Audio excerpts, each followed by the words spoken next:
Well, good evening, everyone. I'm Donnell Wilkins. I am the founder and CEO of the Green Door Initiative. I want to welcome everyone to this really very important discussion today.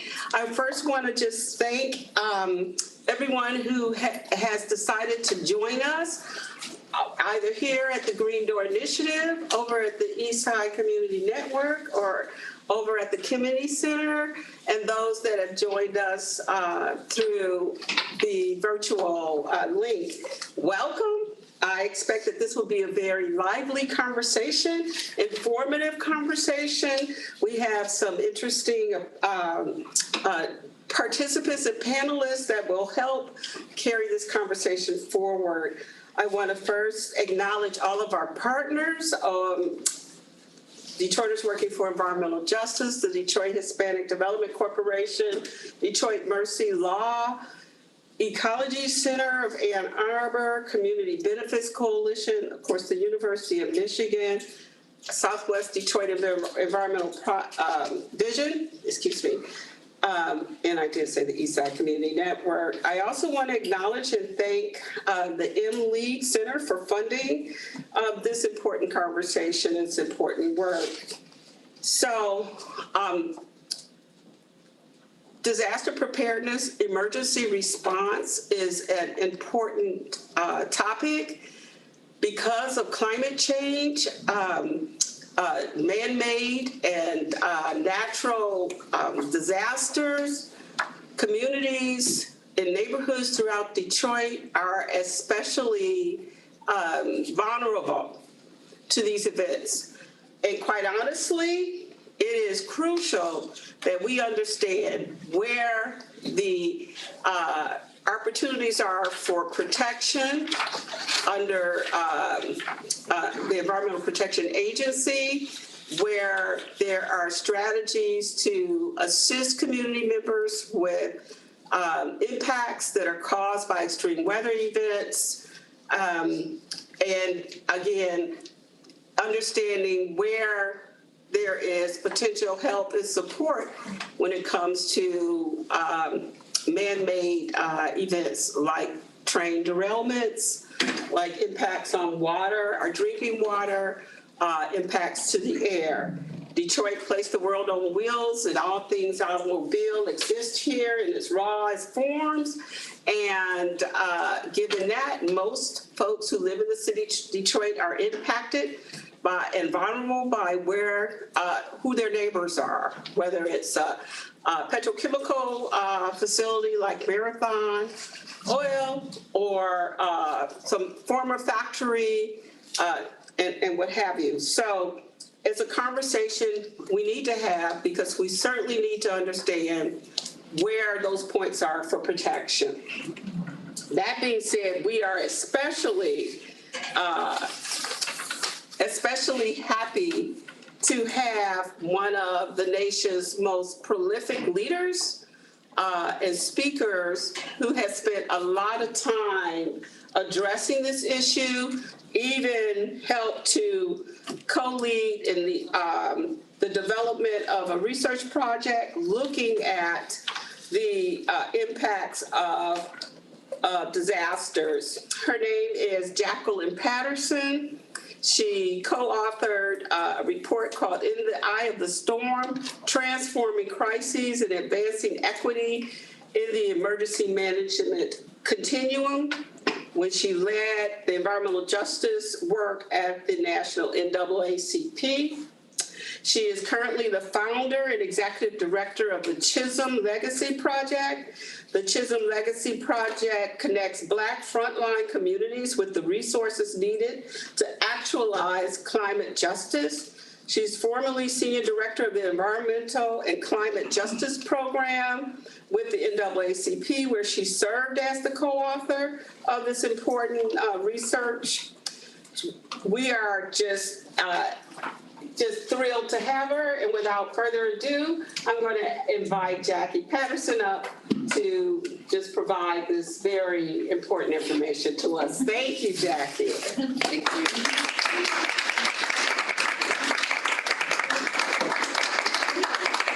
Yes, so So thank you all. It's a pleasure to be here with you all. I'll just be sharing a little bit about kind of our experiences around this intersection of civil rights, racial justice, and the emergency management continuum. So hopefully it'll be less dry than it sounds. But so if we can maybe go to the next. Do I have a slide clicker, or is it? Do I just? Okay. Is it okay? So this is this kind of an image of this toolkit, which has the vast majority of the information I'll share is in this toolkit. So folks can definitely, hopefully, access that and find all of this information. It talks about the ways that communities are vulnerable because of systemic inequities. It talks about the ways how that impacts communities, and then it also introduces what the emergency management infrastructure tends to be, what the agencies are that are responding to disasters, and then it finally kind of talks about the ways that we can actually influence both the system as well as being the change that we want to see in the world at the local level. So next slide. So in order for us to begin to think about where we want to go, we have to always look back to our history in the spirit of Sankofa and talk about the historical context, which is, we know that in the United States, we were founded on the principles and practices of an extractive economy. People came over here and really took the land from and displaced the people who were originally here, as we know. We also know that those same people got on ships and went and took Black folks from what would have been their generational wealth to then become the generational wealth of other folks. And so that was really unlike kind of some of the romanticized notions of explorers sailing the seven seas, seeking adventures, we know they were really seeking to extract and to build their own wealth. So it was really a mission of greed, not adventure. So, and then we see how even enslaved labor was used to begin to extract from the land, and that carried forward until the ways that we generate energy. And then all of this continues to be institutionalized by quote unquote elected officials, although all of that can be very much in question with some of the folks whose offices in some ways were bought by the corporatocracy. And so with some of the folks here who are in office, they then begin to continue to maintain the status quo through finance policies and even pushing back on some of the emergency management policies and development policies that we need to protect against the ways that we're disproportionately vulnerable to and impacted by disaster. So just wanted to kind of maybe make sure we get grounded in this historical context. So next slide. And so, oh wow, okay. Sorry, it's a different color scheme than the original. But so the discriminatory land and housing use policies that really continued on from the times of enslavement to the Morrill and Homestead Acts that were established in the 1860s or so, helped to provide resources to white folks who wanted to farm land and so forth, but it was just in the time of emancipation, so Black folks didn't get to take advantage of those policies. And so right away, even upon emancipation, we were put in a position of not having the opportunity to build assets. And in that at that time, we didn't have the legal standing to even develop, even as we bought land with the amount of money that we were able to have, we didn't have the legal access and standing to be able to pass on that land generation to generation. And so again, this notion of wealth was something that we were deprived of. So, next slide. So, so these are just some of the illustrative statistics that again begin to help to understand where we are in terms of housing. And I focus a little bit on housing because the impacts of disasters on housing is kind of the most deeply felt. But we'll talk about other ways. But whether it's the wealth differentials with white Americans on average having wealth of $170,000 per household, which is 10 times the amount of African-American wealth, which is about $17,000 per household. And then when you talk about single Black female-headed households, the wealth on average is $200. So many of us have negative equity. And then we also know that this plays out in terms of being less likely to be more likely to be unhoused and also less likely to be homeowners. It's 44% of us being homeowners compared to 75% of white folks and 65% of the population overall. So these are kind of important housing statistics as we think about housing security as a protection against some of the impacts of disasters. So next slide. And so some of the further housing vulnerability factors, where our houses end up getting cited. Well, first, insurance. Well, if we are lucky enough to be homeowners, many of us don't have homeowners insurance. And then then when we do have homeowners insurance, we find out after a flood that we don't have the critical home flood insurance clause that would provide that protection. We also tend to have homes where often the housing stock cannot withstand the impacts of disaster. And then when we talk about the heating that's getting worse, that we don't have the ventilation or the cooling that's necessary to make our houses more inhabitable in times of disaster. We talk about where our houses are sited. We're more likely to be in floodplains. We're more likely to be next to toxic facilities, as we all know, and those toxic facilities then become super hazardous in times of disaster if it's not the facility itself that's causing the disaster. Also, unfortunately, for too many of us, our homes are prisons. And so and prisons also tend to be, many of them are built on top of Superfund sites, and many of them are built next to toxic facilities, and many of them, most of them don't have anything near good ventilation or air conditioning and so forth. So as we again are beginning to experience these heat waves, then we have more and more challenges. In the context of Hurricane Katrina, when the storm came, the prisoners were abandoned. Like literally, the people the officials left them locked up as the sewage-tainted waters rose up in their cells. They didn't have any access to food or water for days, and just treated as if their lives didn't matter in the least. And so the prison yet another environment that disproportionately negatively impacts us. So next slide. So just kind of reminding us of what the disasters are, because people do tend to think of like storms or floods or whatever, but of course we know that tornado just happened in northern Mississippi there, earthquakes, tsunamis. Electric blackouts themselves are disasters, explosions and chemical, industrial company type things, natural gas leaks, dam or levee failure. All of these are considered to be disasters, whether they're human caused or natural hazards, many of which are also human caused because of our relationship with the earth causing climate change. So just to ground us in what those are as we kind of continue to talk about this. Next slide.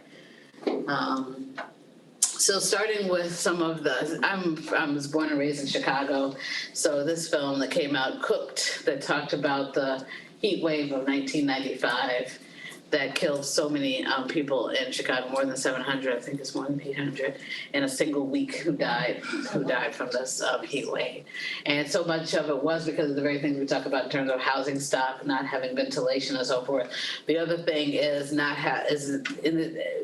when I watched the film, I was struck because the neighborhoods that had the highest death rates, as they went through those streets, I'm like, that's where my grandmother lived.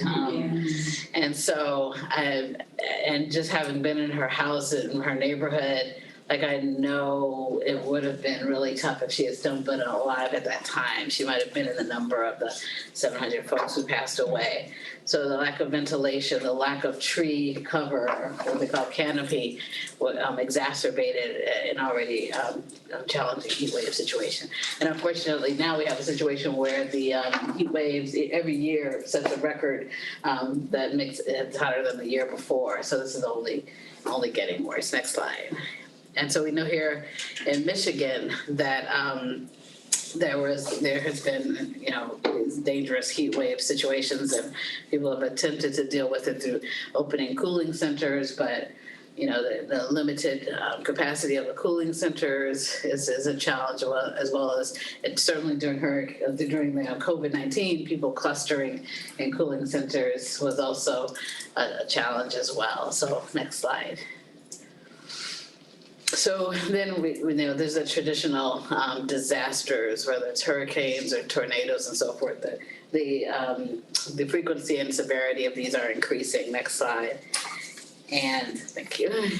And we know that flooding disproportionately harms our communities because, again, our houses are more likely to be in floodplains, and also to the extent that there is any infrastructure to protect communities, we don't tend to have that same level of infrastructure, whether it's levees or stormwater management systems or otherwise. Next slide.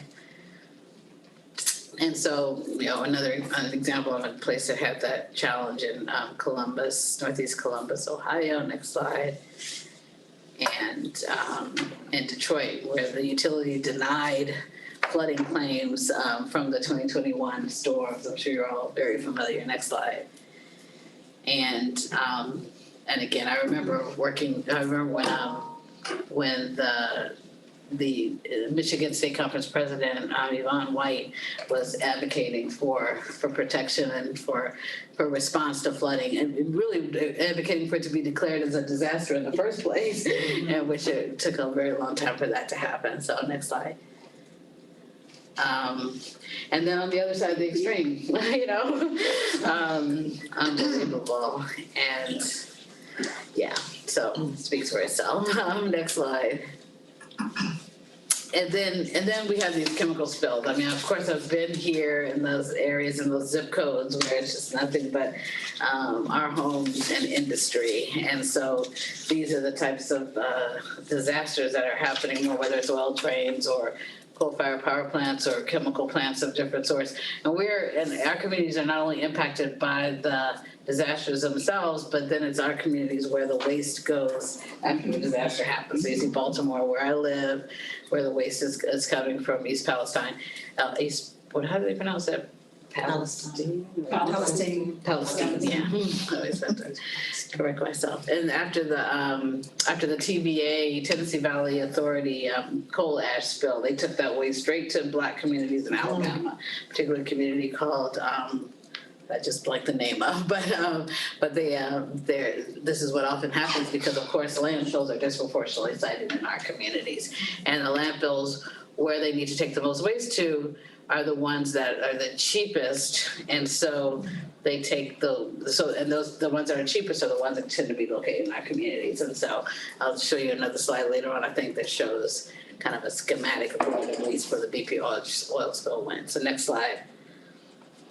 And this is an example of where the disproportionate siting of these types of facilities come against buck up against the disasters that are happening. So Port Gibson, Mississippi, this is the Grand Gulf Nuclear Station. And when we went to visit there after the flooding that happened several years ago, that the community, a largely Black community, was completely inundated, and the warning sounds alarm was going off at the nuclear facility there. And the community was very concerned when they even proposed to build a nuclear facility, because they knew that there was only one road in and out. They also knew that when nuclear reactors like this have been placed in other communities, there was an increase in cancer rates and infant mortality rates. And they also knew that if a disaster happened and there was only one road in or out, they would just be trapped. And so, sure enough, when this happened, there was when the alarm went off, people were in a panic because it's not like anyone was showing up with any buses to take people out. Also, I went and when I was visiting there, I saw the Red Cross. They were in front of City Hall, and they just had, even though like the community, half the people weren't able to be in their homes, it was like a total disaster there. And I visited other communities where they had disaster recovery centers set up in school gymnasiums or community centers, but here they just had like Red Cross with just like a table and two chairs in front of City Hall. So I'm like, what's happening here? And they said, oh, well, Red Cross has a rule that says that they can't set up operations within 7 miles of a nuclear reactor. So, which I thought was reasonable, but what was unreasonable is the fact that people are allowed to live within 7 miles of nuclear. Like, so if even the emergency people aren't able to come, then, they shouldn't have people living there in the first place. And so this is the situation there. I was doing a panel about gender justice and environmental injustice, and one of the people who was on the panel was from Port Gibson. She was 29 years old, and she talked about how 5 people from her high school class, like her actual high school class, had died of cancer, breast cancer. Mm-hmm. She was 29 years old, and they had died. Wow. So this. Yeah, and this is what's happening in our communities. Thank you. Wow, time is really flying. Okay, next slide. So these are the kind of dire rescue attempts that are happening in these situations where our communities are inundated. And notice that everybody that needed to be rescued is Black, and the folks who are the rescuers are white. Next slide. And then we already talked about the aftermath in terms of prisons. Next slide. Just have to speed things up a little bit. And then the other less told story is the spike in sexual violence that happens after disasters. It's actually a phenomenon that happened after Katrina, after the BP oil, and not just sexual violence, but domestic violence. After the BP oil disaster, the incidence of domestic violence spiked by like 4 times, 400%. And so, next slide. Next slide. And this is just talking about sea level rise and the various communities that are being displaced by sea level rise, including the Maldives, where they actually had a cabinet meeting underwater in 2009.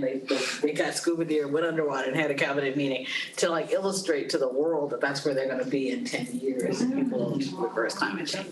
Next slide. Oops. Next slide. Is it a double? What is the picture in the lower right? The lower right is actually Thibodaux, Louisiana, also a community that's going to be imminently displaced. In Kivalina Island, Norfolk, Virginia, these are all places that are not going to be inhabitable, or there's going to be communities that are uninhabitable. They already had one community in southern Louisiana, the Ile de Jean Charles Band of the Biloxi Chickamauga Choctaw group. They've had to move their entire community because the water has inundated their community. And so it's a quote from a NOAA official: "Today's flood is going to become tomorrow's high tide." So like the high tide, which is just normal, tides flowing, that floods are going to be just as normal as high tides are, is what they were saying. So next slide. I visited Port Arthur, Texas after Hurricane Harvey, and we were just looking out over all the water, and the woman who I was talking to said, "We were never meant to be here. That refinery should not be here. My house should not be here. Mother Earth is mad, and she has come to take her land back." So it's powerful. So next slide. Yeah. Oh. Maybe if you push it again, the words that are supposed to be on the right will appear. Oh, maybe not. Okay, well, sorry. Whenever you kind of translate slides from one thing to another, it can often make things go away. So there was a whole thing there, and I forgot what. Actually, it was talking about the intersection between home ownership and disaster resilience, talking about how so many things are tied to home ownership, that in order to disaster assistance is tied to home ownership. Also talked about how so many of us, because of the original side about how few of us are homeowners, if we live in areas where there is a proliferation of people who are renters, we're more likely to have we're less likely to have, the property values are lower, which is tied to the quality housing. I see Pam's here, so the housing, the education quality, because schools are financed by this. They have the formulas that they use to decide about levee fortification. It's tied to property values. When I was in Louisiana after the Hurricane Matthew, they said the area had been completely inundated. I was watching the news, and they asked the senator why it was that the levees hadn't been fortified, because all the other levees had been fortified after Hurricane Katrina. And she said, yes, she asked the Army Corps of Engineers the same question. And they replied that they use a formula to decide, to prioritize which levees are going to be fortified. And it applies points to each levee based on what the economic impact would be if the levee was undertaken. Nothing to do with people, nothing to do with who's going to be harmed, nothing to do with the fact that the people who are the most vulnerable and the most vulnerable communities are the ones who where the economic impact is going to be the less, but that doesn't matter. We have a request from the translator asking if you could slow down just a little bit. Okay, sure, absolutely. We'll add a few minutes to Okay, thank you. I'll try to slow down, thank you. So next slide. So that's just like next slide. So then when we talk about even on the other side of the emergency in terms of the response, next slide.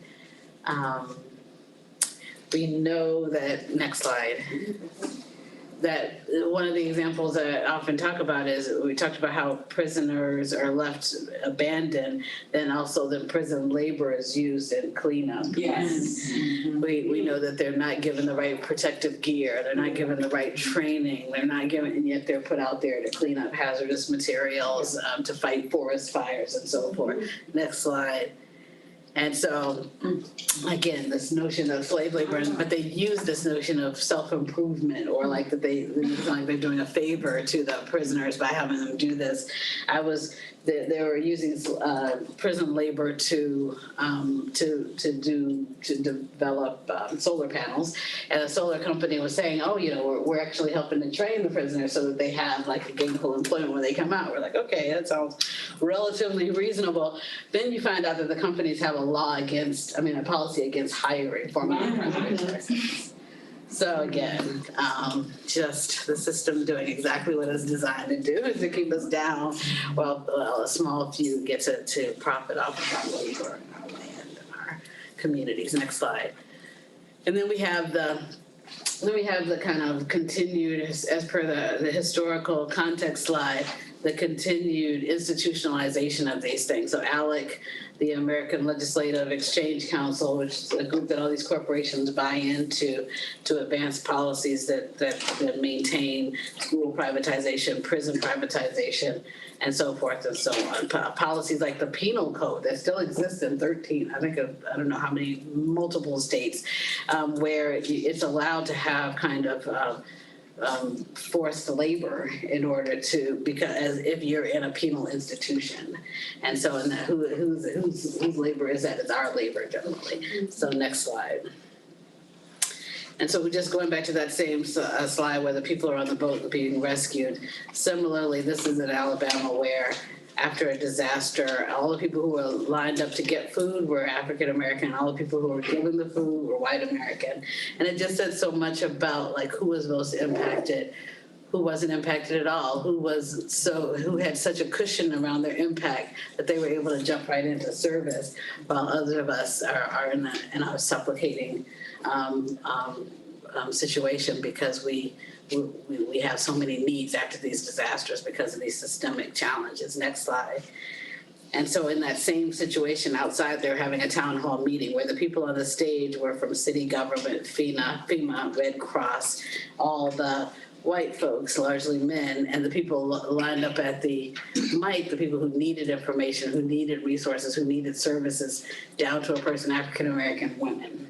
So next slide. And this is the same thing I was telling you about the levees in after Hurricane Isaac. Actually, I said Matthew, but go ahead. Next slide. And so this starts to get at also a situation. So after Hurricane Katrina, they had two groups of people doing the exact same thing.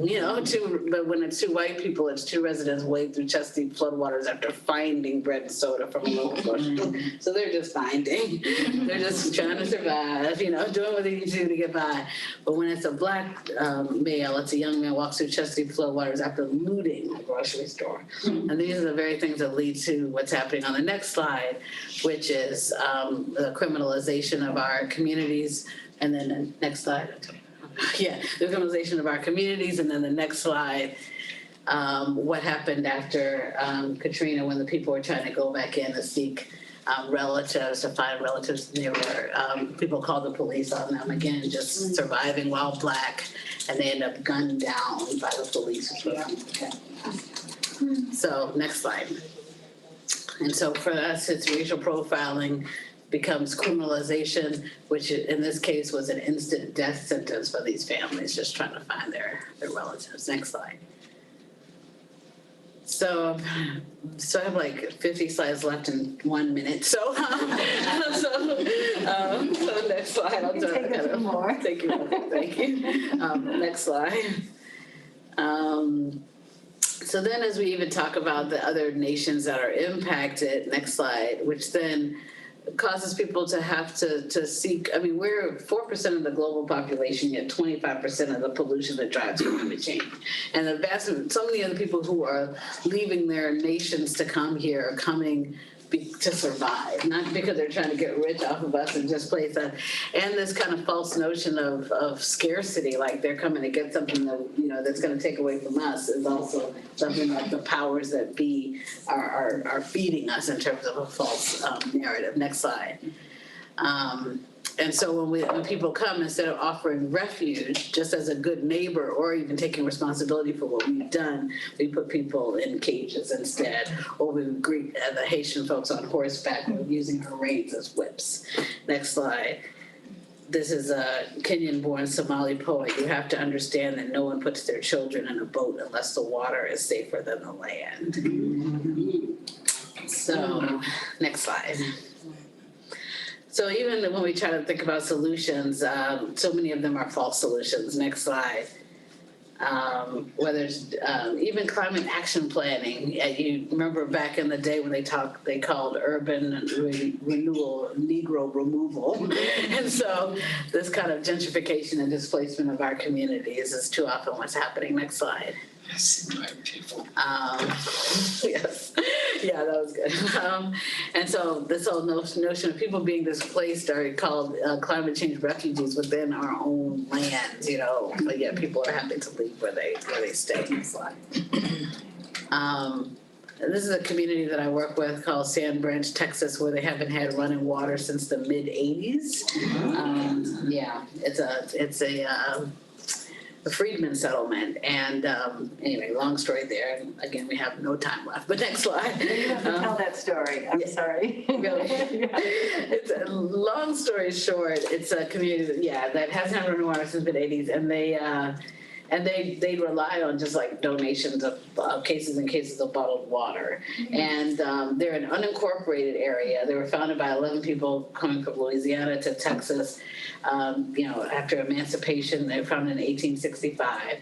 Not only do they not have running water, but they don't have trash pickup at all. And we think that there seems to be an effort to actually drive them out of their land. That's why they haven't been given water, and they don't have a sewage system at all. And then what lets us know that they're being driven out of their water is out of their land is there's within walking distance, there's another neighborhood which has long driveways with gates that open automatically and so forth. They could just as well have those resources, but what's also happening is that FEMA declared it to be a floodplain, like a 1% floodplain, even though they've never had a flood in the 200-plus history of the community. And so they're subject to the FEMA buyout program. And with the FEMA buyout program, they've assessed the value of their land, which was no running water, no trash pickup, and then they subtract the amount that it will cost them to demolish or remove the property that's on the land, and they've given people checks for $350. Oh my God. It's just the ultimate injustice. Yeah. And it's abetted by our own federal government, by the FEMA buyout program. So just kind of going through the system that's fueling these inequities. Next slide.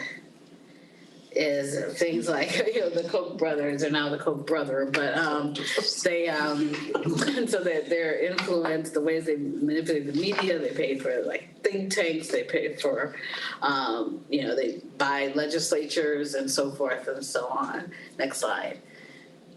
And so they're really stepping on our democracy. This notion of we the people are being overtaken by the super PACs and so forth. Next slide. This is a video I would have shown you if we had had time, but anyway, but I encourage you to watch it somewhere. Next slide. And so as we think about the changes we want to see in the world, I'll wrap up here. Next slide. This is and again, this is a just transition framework from the extractive economy to a regenerative economy or a living economy. Next slide. And these are just some of the big picture of this notion of an equity-based emergency management system. So these are some of the core principles. And the rest of these slides really go through some of the specifics of what we need to do to have an equity-based emergency management system. So we'll make sure you have, I mean, really in the toolkit, all of these are there. But next slide kind of goes through those things. This is actually an image of these.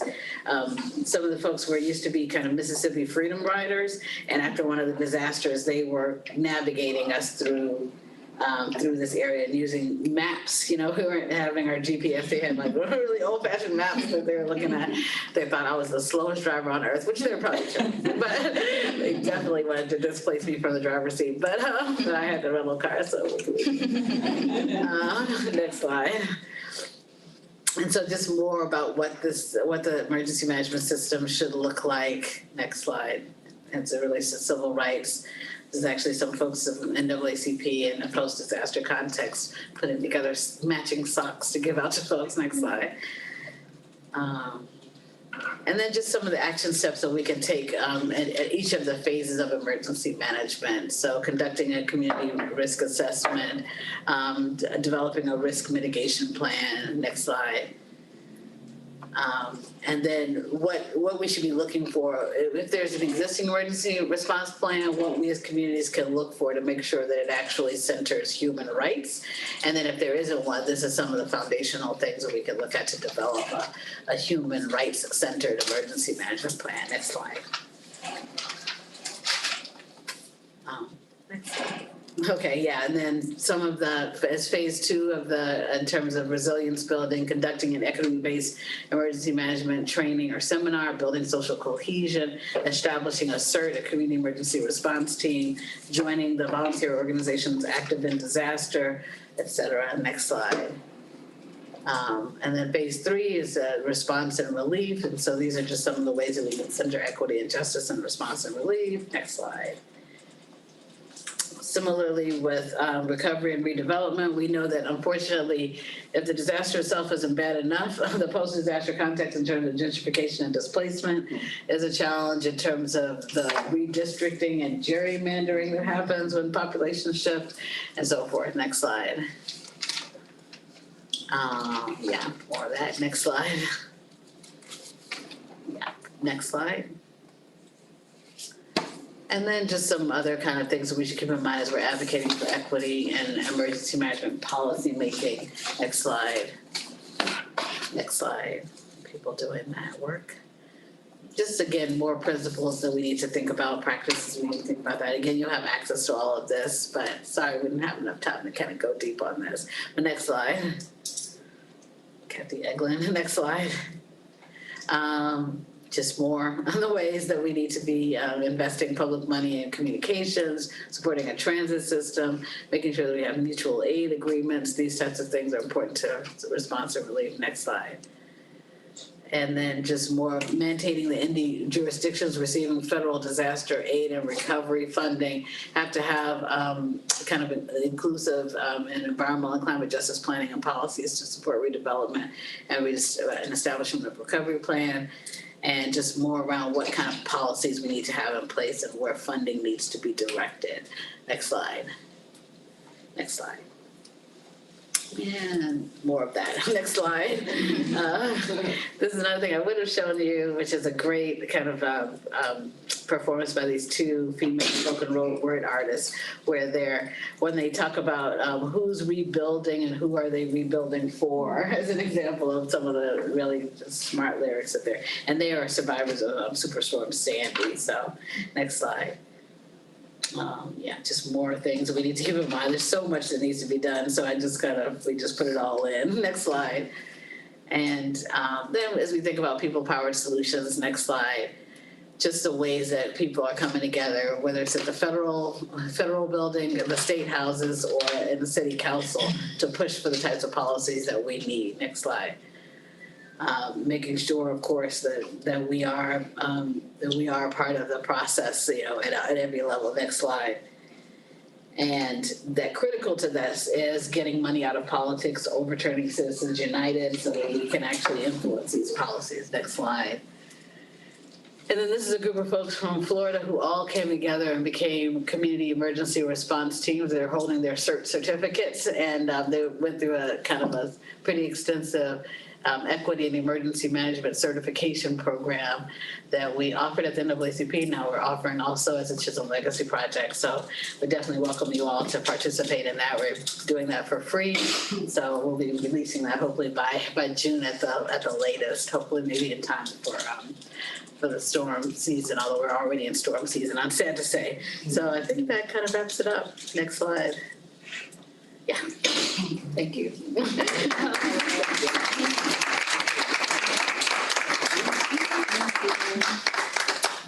I think we have time for questions.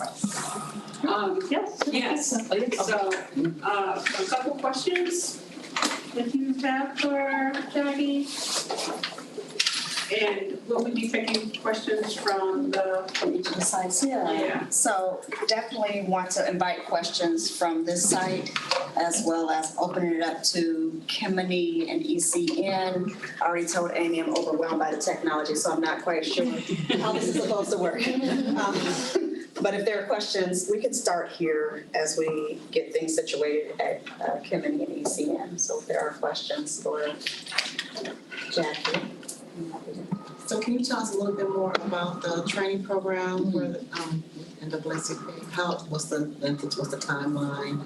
Yes, so the program, so now NAACP is no longer offering it, they're offering it when I was there, but now we're offering it at the Chisholm Legacy Project, so yeah, for sure. And it has like, the certification program has 3 parts to it. One part is the actual training itself, which is 15 hours of training, teaches you everything from the emergency management framework that the unfortunately Department of Homeland Security governs, but it's a multi-agency, includes HUD, USDA, FEMA, et cetera. It takes you through all of that. The role of private groups like Red Cross, BOAD, the voluntary organizations active in disaster, Salvation Army, some of the major players, and it also takes you through some of these inequities that we laid out here and exactly what types of policies we need to be thinking about passing and so forth. So it's 15 hours of kind of training like online. We're offering it in 3 ways. 1, asynchronous learning, so where you can just go online and go through the video modules and so forth.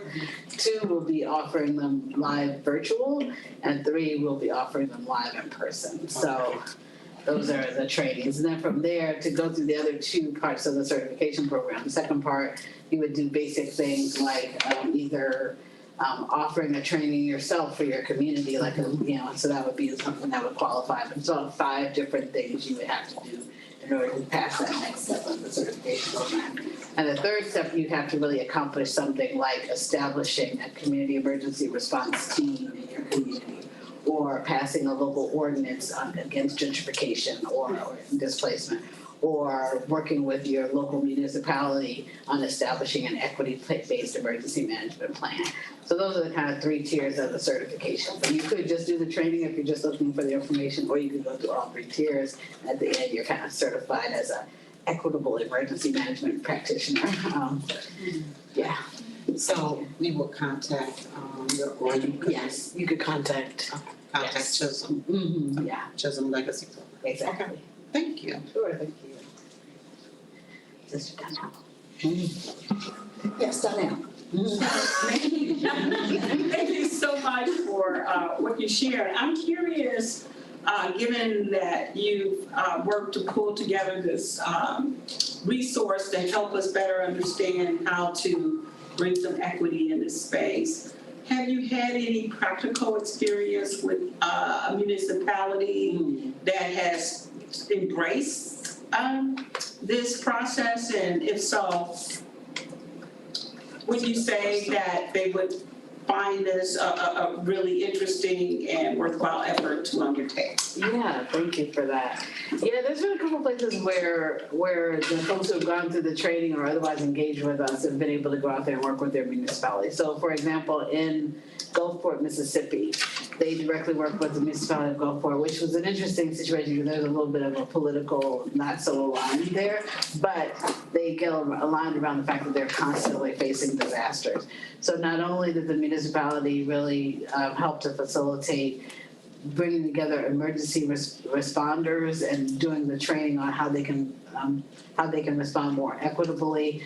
They brought together they worked with the NAACP branch to bring together the faith community and talked about the role of kind of public-private partnerships and working on emergency management. They talked about like the placement of the disaster recovery centers because they were noticing that they're on one side of town but on the other side of town. So they worked together to have a more equitable placement of the emergency management system. So that is definitely an example, probably a good example. Yeah, thank you for asking the question. So I do have a question from another site and a point of clarification. So we'll start with the clarifying question. Did you say that we can contact the NAACP about the CERT training? Not at this time, but you can contact the Chisholm Legacy Project. Yes. I think, so the NAACP, the Environmental Time Justice Program is in transition. Like, I left it in July of 2021. 2021. And they have a new director as of July of 2022. The scope of the program has been, they were focusing on the Jackson water crisis, and now I think they're focusing a little bit on the tornadoes that are happening in Jackson, in Mississippi, along with the Jackson water crisis. So they're not really doing the certification programs that we offered. Okay. But they might. But the Chisholm Legacy Project, definitely, you can reach out to us. Perfect. I am going to jump to the other side so that they don't feel ignored. And then I'll come back here. There's a question. Are there models of how to break out of the negative cycle of the connections between poor housing stock and poor emergency response processes and systems? If so, please share the key things they did to break those vicious cycles. Thank you. In 30 seconds or less. Right. That's a big question and an important one.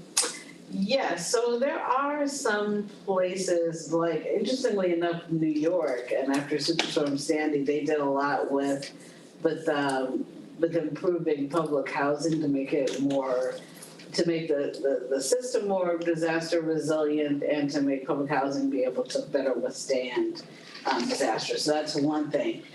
The other thing is places that have actually invested more in home ownership because of the housing security being the key to so much. And so there's places like Spartansburg, South Carolina, that really developed a program to make sure that they invest and make sure that people are moving on the path to home ownership. Also in Buffalo, with Push Buffalo, People United for Sustainable Housing, where they also engaged around home ownership as a key around these issues. Louisiana, certainly, I would definitely look at the work of the Deep South Center for Environmental Justice that has done some great work around advocating for more equitable housing policies as it relates to disasters as well. So those would be a few of them. I would also look at the Urban Institute if you wanted to read more about some, because they have some examples of great policy, like housing policies that are more disaster responsive housing policies, and the work of Carlos Martin around that. Thank you for that. There is a question at Kemeny, and I think they're going to shout it out. Oh, from Kemeny? Is that how this works? Oh, can you hear me? Oh, Very good. well, hello. What?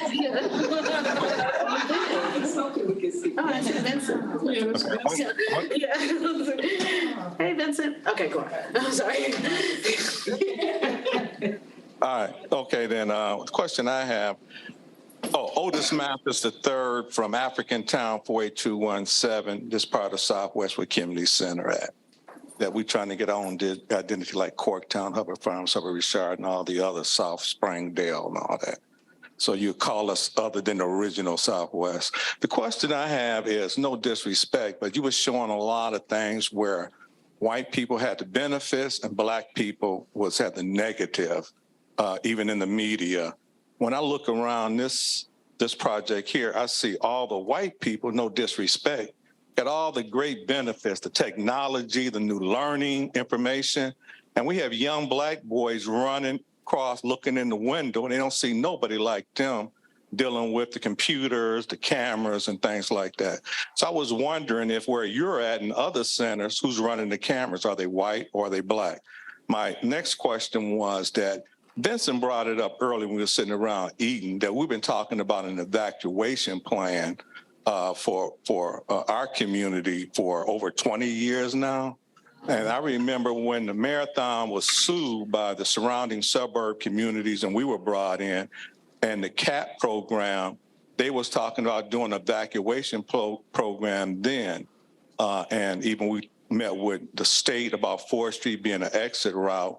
So all this you're showing and saying they're doing for us, how does it materialize instead of the Lincoln Parks, the Melvindales who sit on the CAP directing us, you need to talk to Detroit. But the lawsuit said at the CAP meeting, that was a part of the program, cleaning up your pollution marathon and helping in case marathon blows up. How do the people immediately to the refinery, how do they get out? I know the state told us we couldn't reduce 4th Street because it's the emergency. If something happened at Marathon, all 8 lanes head towards Lincoln Park to get out. So, but something happened in, I don't know, maybe some emergency in Lincoln Park, I guess all lanes head towards downtown Detroit. So how do we, as Vincent said, how do we get a written emergency plan that can go to each and every household in this community? Not just with technology, because y'all got the technology, but with piss on paper, black and white newsletters. You were about to say something. Yeah, I just want to pick up the mic there. That's Theresa. Yeah, Theresa. Theresa. Thank you, Jackie, and thank you for that. I want to thank Mr. Mathis for his question, and that is the reason why we're here. And in your presentation, you showed a continuous cycle. How do we break that cycle? If we don't have the money to be that distributor of the food, or we don't have the resource to have that, how do we break that cycle, the continued cycle? And when I get ready to speak as one of the panelists, Mr. Mathis touched on something. I'll delve into that a little further. But Ms. Patterson, how do we break the cycle? The government is run by predominantly white people. The money and the groups that get the money are predominantly white people. And when they distribute it, it's distributed predominantly white people. The trickle-down effect is not happening for Black communities. So how do we break that cycle? Thank you. Yes, thank you. Okay, yeah. So, yes, this is the question. And this is what a little bit was buried in the last recommendations, but also even those recommendations fall short of the type of revolution that we need to be able to have the level of resources that we need to truly break the cycle. In some ways, some of the remedies are kind of making things less bad, but in order to actually get to a place where we have total systems change, it's going to take so much more.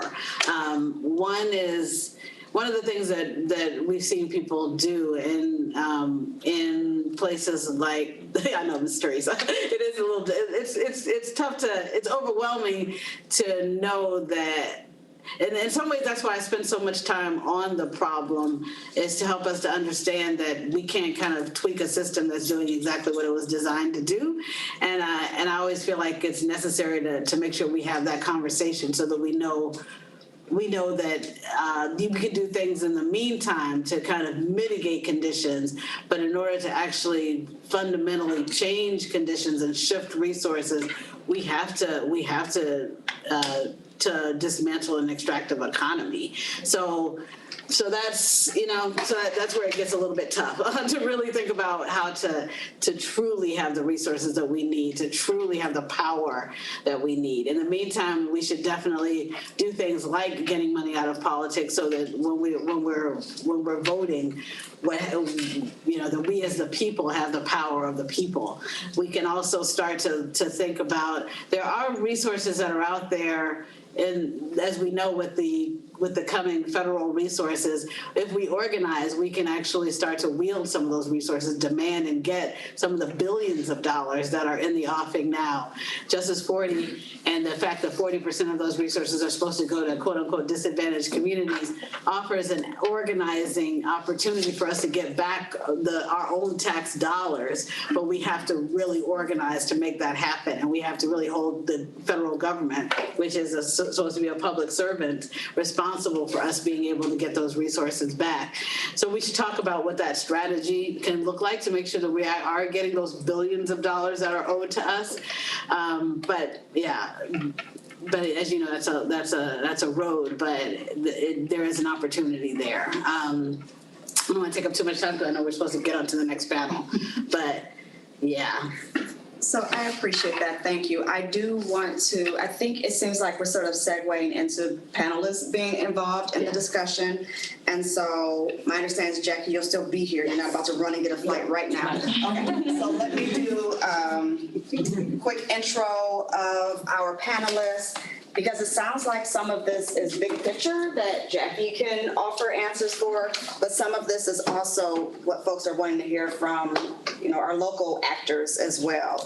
And so just want to introduce our panelists. So first I'll start with me. I'm not a panelist. I will be moderating. My name is LaPrecia Berry Daniels. I am the Executive Director of Detroiters Working for Environmental Justice. And I'm so honored to be in this space. We are the first environmental justice organization in Michigan, and that was founded by Donnell Wilkins. All started at her kitchen table is my understanding, and so really excited to be in her space. We consider her the mother of environmental justice in this area, so proud to be here with Mama Donnell. We have as panelist Ricky Ackerman. He has been working at Eastside Community Network since February 2018, and I have to remember to slow down, and currently serves as the Chief Sustainability Officer. While at ECN, Ricky has worked to engage residents around green stormwater infrastructure, air quality issues, resilience hubs, and other climate change related topics. Prior to being at ECN, he received his master's in environmental policy from University of Michigan School of Natural Resources and Environment. He received his Bachelor of Arts in Government and Philosophy from Centre College in Kentucky.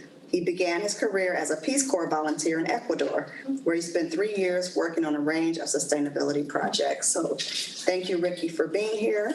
Tammara Howard is the founder, executive director of What About Us, Inc., and Belvedere Community Youth Block Club. She serves on many boards, partners with community organizations, and is a respected leader in her neighborhood. She has been a resident of the Southeast Side for 52 years and is a proud parent and grandparent.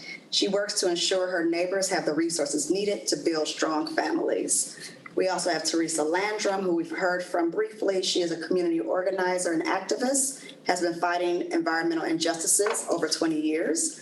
Ms. Landrum serves on 2 boards under Governor Gretchen Whitmer, tongue twister there, the Michigan PFAS Action Response Team Citizens Advisory Work Group, scrutinizing policies and standards for PFAS in Michigan's water, and the Michigan Advisory Council on Environmental Justice, helping to develop policy for environmental justice.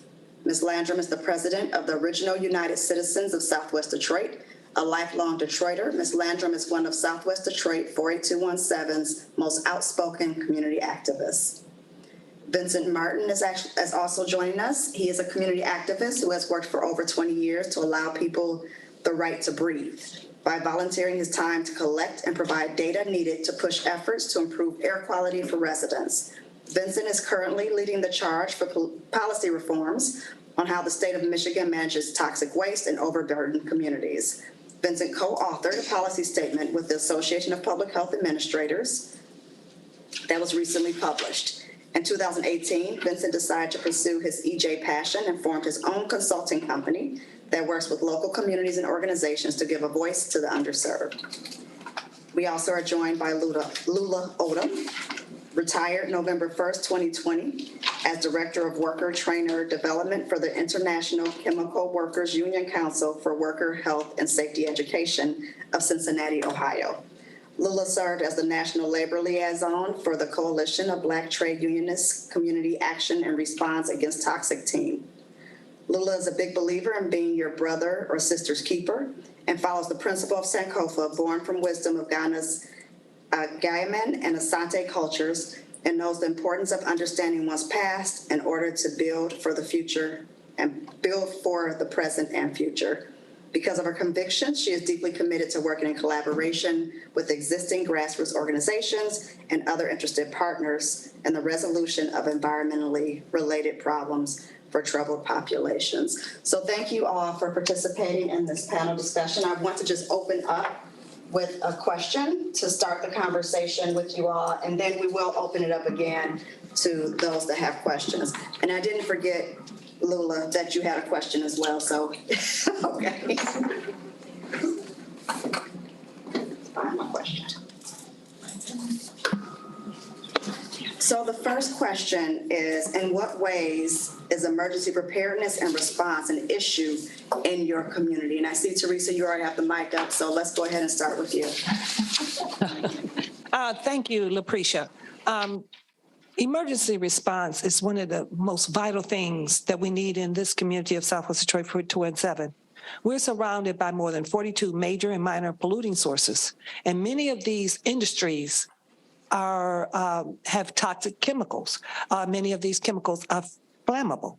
In years, we've had an explosion at Marathon. We just recently had a fire at Marathon on February the 14th. We also had an explosion in 2013 where a tank exploded and imploded, which rocked many people out of their beds. Also, we have in our community area nearby is U.S. Steel. There's been many fires, and at some of the fires, some of the employees have died. And in these, in 2019, there was a major release at Marathon, and they use words that are palatable. Oh, well, there's no impact to the community, the odors, but they never tell us the chemicals that produces these odors. One of the chemicals that was released in 2019 was methyl ethyl mercaptan, highly toxic and highly flammable, and it went 40 miles. Mr. Mathis touched on something very important. Many of you that are older remember 2013, there was a North American blackout, and people lost power for days. It impacted the United States as well as Canada. And when that blackout happened, the companies lost their pollution control mechanisms. So pollution and poison spilled to the heavens. And in that light, Mr. Mathis talked about how neighboring suburban, predominantly white communities were mandatorily evacuated. Mind you, Marathon sits in Southwest Detroit 48217. The Black community was not given instruction on what to do, when to do it, and how to do it. There was no designated route to get away from the toxic chemicals. And back in 2003 and before, Southwest Detroit had been advocating for an evacuation plan where we would know what to do. Where's our warming center? Where's our station? Where do we go? Do we go north? Do we go south? Do we go east or west when there's an incident? And just lately, since the mid-2000s, Marathon extended their property and they expanded. When they expanded, it was called the D-Hoop. And they began processing what they call sweet oil. They stopped processing, my mistake, stopped processing sweet oil to produce heavy oil, that's dirty tar sands. To produce and clean this oil up in order for it to be used, they had to use hydrogen. So unbeknownst to the community, a hydrogen plant was built right there on Marathon's facility. And we were told by Homeland Security, city and county, that if there is a release, they're not coming because it's instant death. So those types of things that we have been dealing with for many, many years out here in Southwest Detroit, that's why an evacuation planning and plan and route is necessary. It's vital to the survival of our community and greater Detroit. So I thank you for that question. Thank you. Go ahead, Vincent. I see you primed to answer. So the question is, go ahead. Yeah, but also something that Theresa said, also we have to learn the underground the pipes that we have running through Michigan. First of all, you got to understand the chain reaction that's going to happen if a major cataclysmic explosion happens. The chain reaction will wipe all of us out. So there's really no safe place to go. So just to put it out there, because we have pipelines going all the way down to the Gulf of Mexico, going all the way up to the Upper Peninsula, and all the way to Canada, that's running all through Michigan. They're using all our property to do interstate commerce, but they still got us paying taxes. You know, so I'm just trying to see. So getting back to the topic at hand, we are the bottom feeders of policy. Policy comes down, but when it hits to us, it's so watered down, and you know that we don't get no real results. I mean, we got record-setting dollars, not right now, under the plan that's the IRA plan that the president signed, the bipartisan, the Recovery Act. But guess what? Look how long it's taken to get the money to the community. We've been waiting 20, 30, 40 years. That's the real emergency. How do we get those funds that's allocated to the neighborhoods? So that's where we really need to, I mean, I understand all this talk about emergency. This is a conversation we should have had 20 years ago, because I brought it up 20 years ago in the same building when we was talking to Homeland Security and everybody. And I'm glad that they finally got off there and got resources to bring this forward to now. I mean, this 20 years later, but I guess it's better than no time at all. But, you know, we have rules on the book that talk about that we got to use race. But when it's time for the funding to be allocated, they don't want to use race, you know, and then how they use the data. We need to talk about data ethics, all that data, how our data is watered down. They want to mix our data with more affluent data so our numbers are increased so we don't get the resources that we need. That's the real emergency. I'm a yield right there because we need other people to talk. Thank you, Theresa and Vincent. Appreciate that. I'm wondering if we can hear from folks at ECN. In what ways is emergency preparedness and response an issue in your community? How does it differ from what was explained by Theresa and Vincent, what's happening for 8217? How does that look on the east side? Yeah, well, I think a lot of what they're saying is true across Detroit.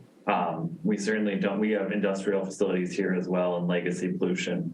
But I think going back to Ms. Patterson's presentation too, is that it's not just about what's coming, it's about what's been here, like the injustice from the past in terms of urban renewal, the foreclosure crisis.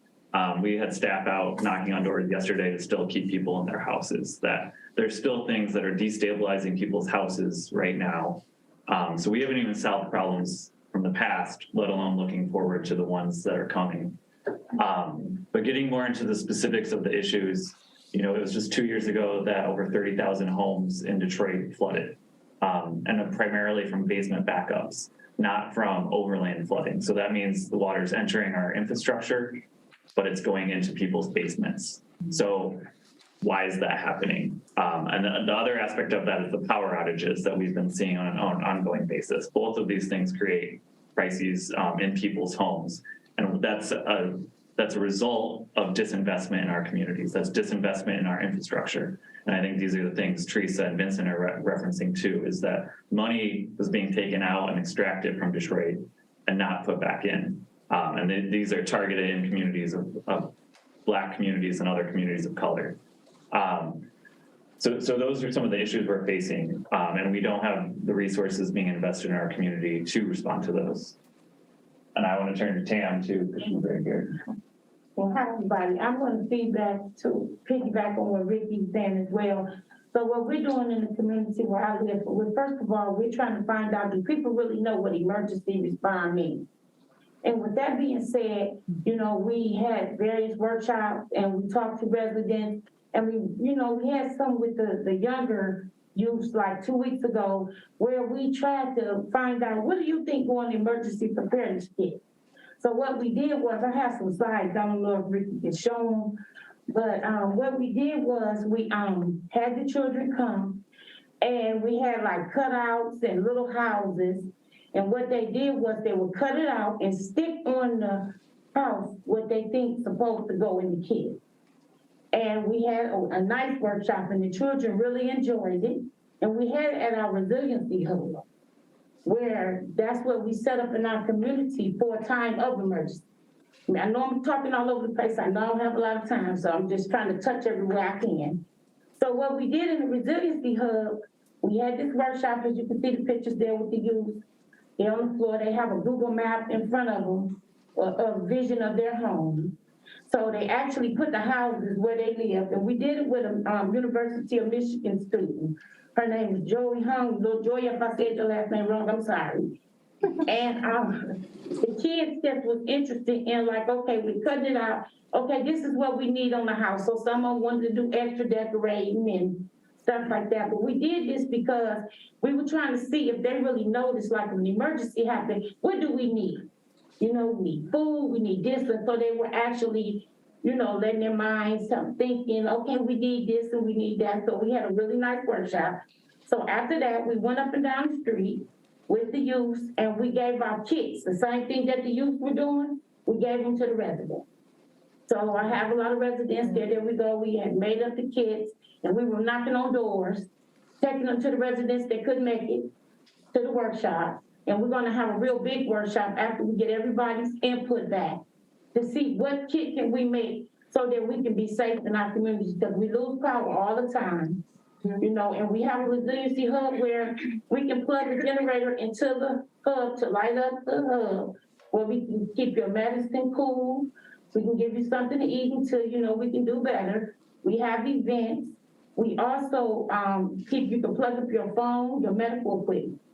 So we had to do that a number of times because our power kept going out.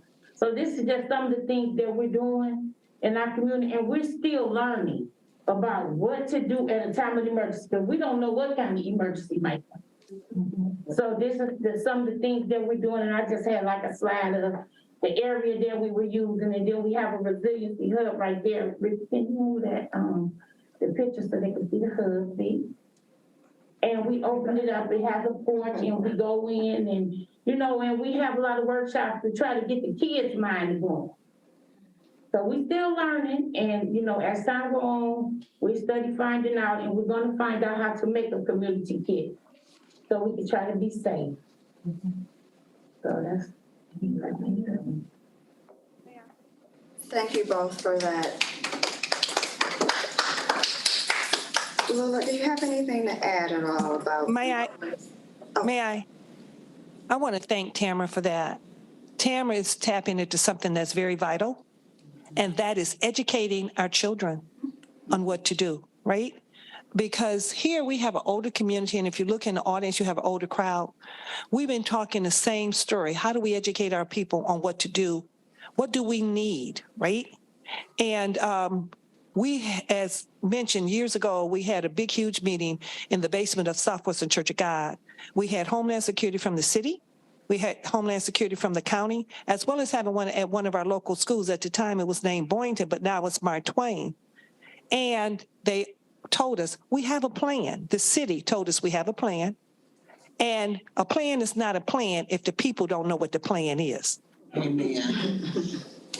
And that has to be explained. We know we have the local DLEPC, they meet monthly, and they have people there talking about emergency. But if it's not getting to the community, we don't know what to do, as Tammara talked about. And so they often tell us, well, go to the website. Well, when you talk about that, you're looking at the things we don't have. The digital divide is prevalent in Detroit and is being addressed in what I call minor ways. They have to look at the city holistically. Look where the concentration of danger is at. Companies that have the propensity to blow up, and areas, as Tammara talked about, flooding was prevalent. When those pumps did not have a backup generator to cut on, we got the flooding. But before that, we flood constantly anyway. After they created a CSO pumping station to take over the overflow, they designed the streets wrong. So now we flood. So we have to understand the city needs to work with the residents, the county needs to work with the residents, but the very people that are being impacted are being left out of the conversation. We know our area better than anybody, right? When that DTE blew up in Dearborn at Allen Road, Melvindale at Allen Road and Evergreen, people thought it was Marathon. Instead of going away from the explosion, people went to the explosion, and accidents were right in front of Kemeny Recreation Center. And we needed to know, where do we go? And they said, go to the website, we have a plan. Most of the people in our community are computer illiterate. Many don't even have internet. So going to the website is not an avenue that is just for everybody. That's like talking to people with no feet about shoes. You have to sit down and talk to the people. People know how to back roads. They said, well, don't do it yourself because you just cloud the roads. I tell you what, and I told them, Theresa Landrum getting in her little red truck, she going straight down I-75 to Ohio. But we know that that is not for everybody. We have people that are shut in, that need to know what to do. They told us to shelter in place. Shelter in place what? But then you take tape and you put plastic all over the windows. What about the seniors that cannot do that, right? So they need to sit down, come to the people. We have CERT training. I don't think it's enough. I think it should be more frequent. We just had the Red Cross here at Kemeny a few days ago. But you need to bring the plan to the people, listen to the people, and see what ideas that they can help solve the problem. And they're using the money. I think they're wasting the money. If they don't use it for the people, they're supposed to be protected by the emergency route. And they have to understand that. I know many of them listening on this call, but you have to understand you're leaving the vital resources out. The resources is the people and their conversation, their experiences, and what they can tell you to help you create a plan that is viable and implementable. Thank you. Thank you so much for that, Theresa. It is really important that we're centering the voice of the community, so thank you for lifting that up. That sort of, you started touching on it, but I would love to hear from folks about, are there specific recommendations that you believe should be lifted up for policymakers and decision makers who are involved with emergency management, emergency preparedness in the city, at the state level, et cetera? Anyone feel free to chime in.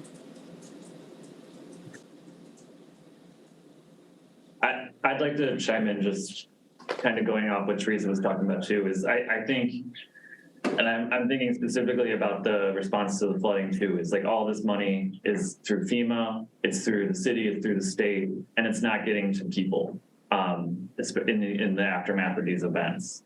And I look at places like TAMS, and we have community hubs like that across the East Side that we're looking to collect into the Resilient East Side initiative.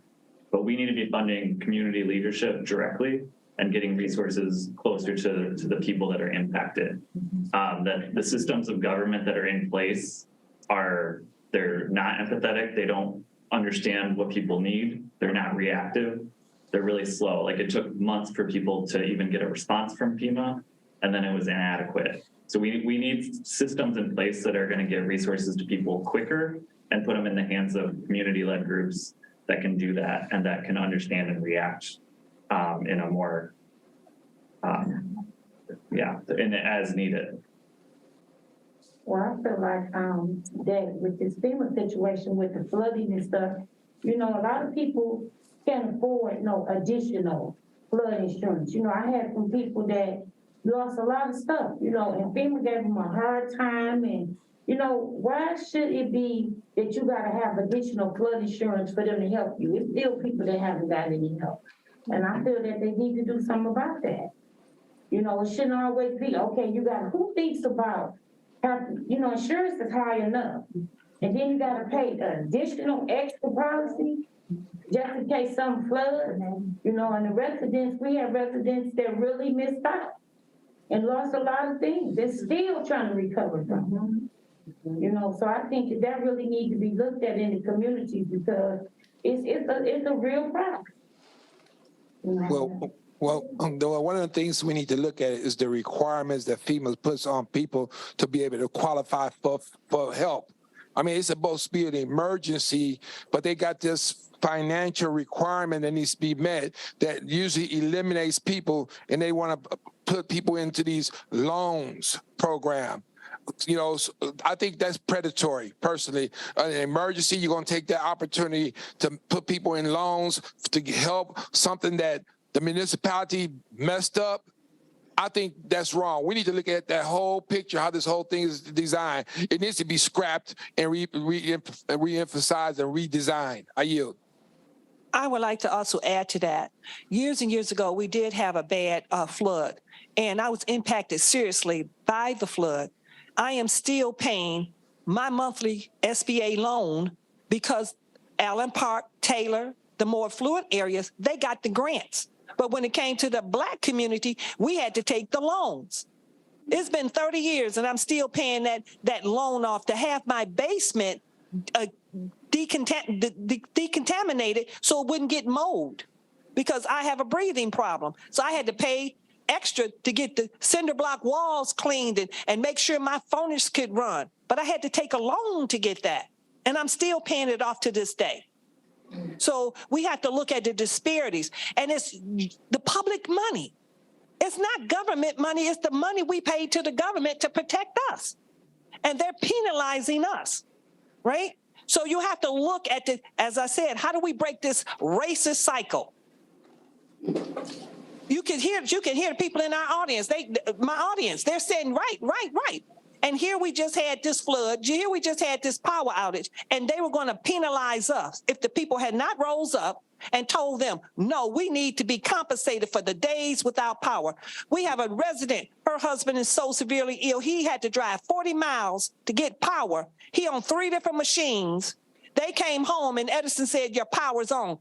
They couldn't even go back into their house because the power was still not on. So our people are in the perils. They're there on life. This is our lifeline. But yet and still, they're approving rate hike after rate hike. They're talking about we want to do infrastructure. All these years, all the water department and the light and utilities say rate increase for infrastructure improvement. But out here in Southwest Detroit, we got a water main breaking every other day, it seemed like. And we know it's an antiquated system, but they're the vultures and the buzzards picking at the carcasses of the citizens, and that needs to stop. I don't even know what question to say after that. I know it's a bit of a mic drop there, Theresa. But you all touched on some really important things in terms of quicker recovery and disparities in recovery, and sort of some of this are really man-made disasters. And so I'm wondering if there's something that you can add to this conversation, either Lula or Jackie. I can't add anything to her. This is the same conversation that I've had or have heard for years. And I don't have an answer for you, other than the fact we say you try to galvanize the community to get them more involved through the search training. And she mentioned LEPCs. Well, LEPCs are very politically motivated. And so LEPCs are local emergency planning committees is with the fire department. It's very politically motivated. In the CARET teams that I've was over for all these years, they had a problem. They would say, yeah, you can come, but they wouldn't let you actively get involved in the process. Daniel told me I could sit here and they'd be able to see me, so I'm not sure if they can. Can they see me from the rest? Yes, we can. Yes, everybody can see you. Okay, yeah. We're gonna put you on a poster. I'm sorry. She said we're going to put you on a poster. Why? Go ahead, Lula. So what I've done, and I'm sort of at a disadvantage, I'm just learning some of the things that's happening in Detroit, again, because I've been gone for 16 years in another state. So I just moved back a year ago. But I have had the pleasure of meeting Ms. Tammara at another meeting, and I know Vincent and some of these other people. So some of these problems are systematic problems. Get the people involved by giving them training. I had mentioned during the break, just before we got started, that the old city council buildings, the city halls that they used to have in the neighborhoods, really worked because it was smaller. It was a smaller unit. How do you eat an elephant? One bite at a time. So if you have smaller hubs to educate people, such as the young lady that said she's educating the kids, I think it gets out into the community more. She, just as Tammara said, people are just trying to figure out what to do, to find out what to eat and how they can afford medicine, because even the recommendations that FEMA would give, like stockpiling 7 days of medicine, people have to take their medicines. So there are other things that you can do by starting these hubs in order to help them with the emergencies. So right now, what I'm doing is doing as much community disaster training as I can, and then try to jumpstart off of that to try to get the citizens involved in another way, the best way we can. I appreciate that. Thank you. Can I say something, Lucretia? Of course. And what you saw in Ms. Patterson's presentation, why is it continued that white folk make plans for black folk? They talk about resiliency and sustainability. Tomorrow, we're going to meet with the state. We're going to have more people in here and different people. And we have the ingenuity. We have the answers for our community. And like she said, how you eat an elephant, you eat it one bite at a time. Come to the community, see what they have to say about designing something for them, right? We have the wherewithal, but nobody's using us. The expertise, we're the experts because we live it every day. When Liddesdale floods, I know to go to back road. Don't go to Visitor, go to Outer Drive or make it right on Gleason to get out of the neighborhood when you have a flood, right? So they're not comprehending. We've been living through this for years. Well, give us an opportunity. And as Ms. Lula said, this is all political, right? We don't get those 6 figures. But we know how to get from point A to point B. We know how to cook a chicken and a pot of rice and make it last a week. Yeah. So give us that opportunity to help us design a plan that can last for years. Now, Tammara, that's the other thing too. In talking to those that are in charge, that have the resources that don't trickle down,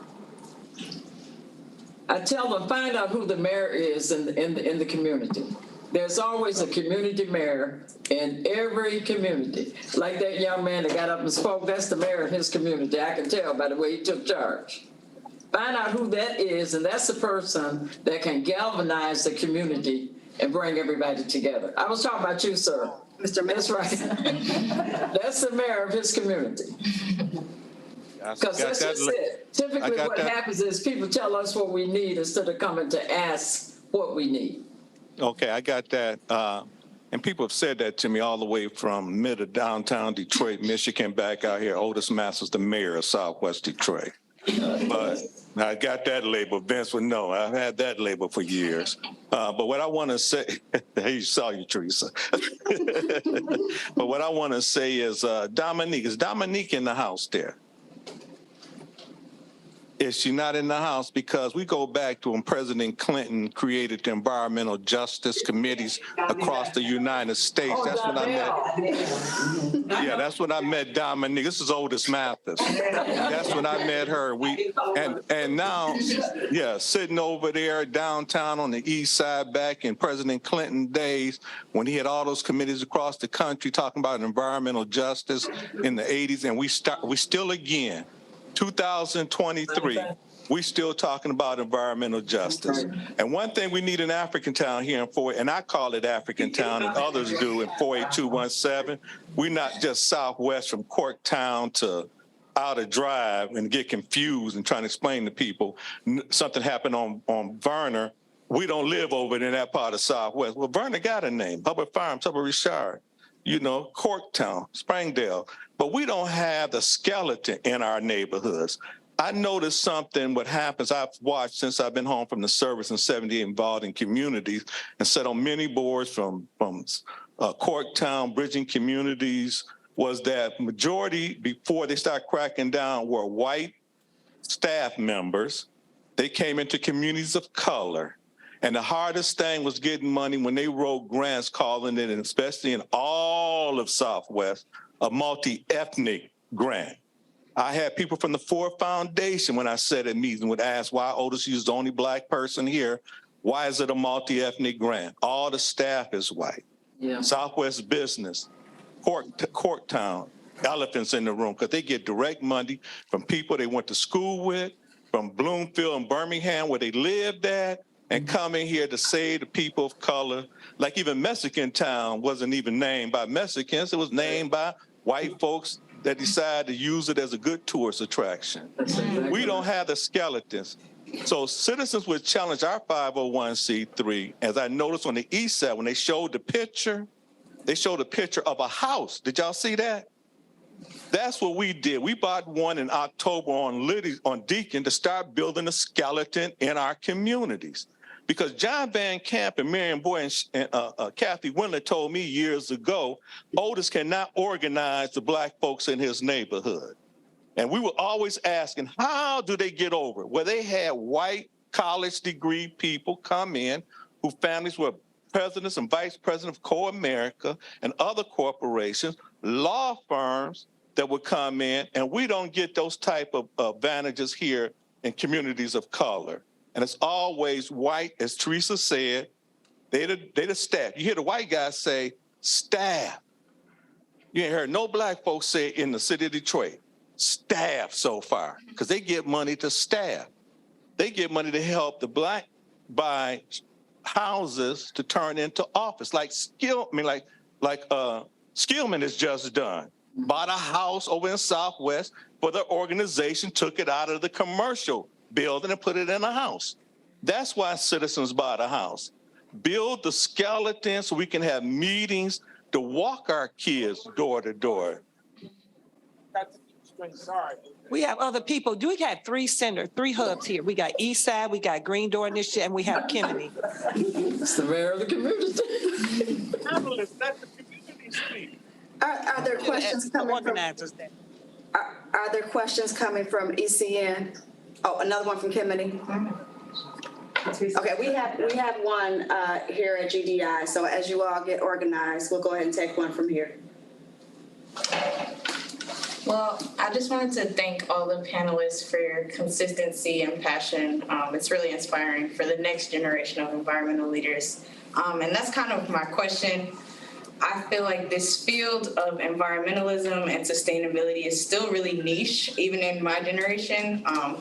I'm finding that it takes people of passion to really care about the next future generations and kind of have that selflessness. So my question for you all is, how do we get our people to care about the issue before it hits their life personally? It seems like people don't really care until they feel the effects of climate change in their communities. And I think a lot of our people are still stuck on survival mode. So how do we kind of get people to shift their perspectives so that they care for the next future generations? I see Lula nodding, so I'm going to go to Lula first. Because this is exactly what I wrote down. That was one of the questions. Let's hear it. The majority of our community members that I encounter when I'm training is that they don't even think about disaster preparedness until something happens. You see them on TV all the time. I never thought this could happen in my neighborhood. It just happened down in Mississippi. I never thought this was going to happen in my neighborhood. So until it really hits them, unfortunately, what happens is these are the most marginalized people it is, the ones that it's going to impact the most. So the only thing you can do is try to train them of how to do what's manageable for you. So meet with 2 or 3 people, small, just start small and make the movement grow bigger. It doesn't even have to have a name. You just have to be vested in your community. I don't even know if they have block clubs anymore. You know, okay, I don't even know. Well, what are they doing? Are they galvanizing their community? Oh, yeah, I know you do down there. You know, you're the center of Southwest Detroit. I know you do. Okay, so the only thing you can do with apathy is try to eliminate it. You have to keep saying it to the same people over and over and over again until there's a behavioral change. That's the only thing that's going to help. To your question. But also in our community, it's an emergency paying the light and gas bill. You know, Exactly. so that's something that we really got to look at. Why we don't pay attention to this till something happens, because we have everyday emergencies in the Black community. Exactly. You know, so I think that might be one of the issues why we're not prepared as we should be, because we got other emergencies that we are trying to resolve. Concern. We have a gentleman that came in from the health department and he wanted to speak, and I just explained to him that this was a opportunity for communities and that the health department and other officials were to be, I guess, benevolent and listen to the community, and that they could be in a listen and sit and listen mode. And he's very graciously to say he will talk to us after. So I just wanted to point that out. This is an opportunity for them to listen, to understand that we're capable.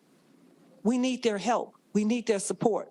We need their inclusion to include us in that. So I just wanted to put that out there. Thank you. Thank you for that, Theresa. Yes, we are inviting questions and comments from community members at this time. But I'm looking at the emergency that just happened in Ohio, Patterson, Ohio. But what about the emergency that was created when they dumped that here in Michigan, in Southeast Michigan? You know, and we don't know about that. But that we just got that, but they don't tell you about all the radioactive waste we get here every week getting dumped in Michigan, all the other toxic poison. And right now, like I say, I'm working on bringing to how we manage waste, because there's no laws on the book on the federal guidelines on how waste is gathered, because every state got their own plans. But we take on 66% of the country's waste here in Michigan, just to let you know. And Michigan only use all the landfills we got. We only use 28% of it. The rest comes from out-of-state companies, mainly white communities, dumping their garbage, their trash, and all those things that harm us when COVID comes to our community. That's an emergency also that needs to be addressed. So I'm challenging the state of Michigan to let's get to the table, because I've been waiting for a long time. I yield. So it seems that we mentioned we do want to hear from community members, and there are some questions coming in from ECN. So ECN community members, if you want to ask your questions now. Yeah, speak towards the Yes, my question was, after hearing everything that's being spoken this evening, even with the guest speaker, my question was, is anyone ever at the table at these meetings with the city of Detroit to talk about infrastructure, which is on the side of prevention, in my mind, on why we are continuing to deal with the flooding or anything to deal with anything underground? There's nothing here physically that any of us could do. So I'm just wondering, are there any, when is there a time for someone to be at the table to understand what the tax dollars aren't doing to improve that, even if you have to go one neighborhood at a time? I know that's cliche, but over the years, what has been done? May I? That's the point. I know not. So I hope people can hear me. I'm Donnell Wilkins. I am the founder and I direct the Green Door Initiative, which is an environmental justice organization. We have been doing this work for 30 years. And many people in the various spaces, including the Green Door, have been involved in trying to do what is necessary to get the ear and attention of policymakers and whatever. Many of us have been in various rooms from the state, the federal, and local. I mean, they have Dr. Pamela Pugh up in here. She's the president of the Michigan Department of Education. And, on many occasions, we were fighting for environmental justice together. So the sister asked the question, is anyone ever in the room?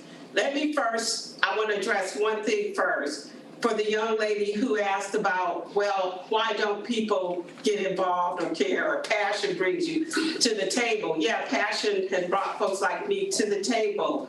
And I would encourage people not to reinvent the wheel. Green Door Initiative exists. The Eastside Community Network exists. The original United neighbors, 48217 exist and other organizations across this city exist.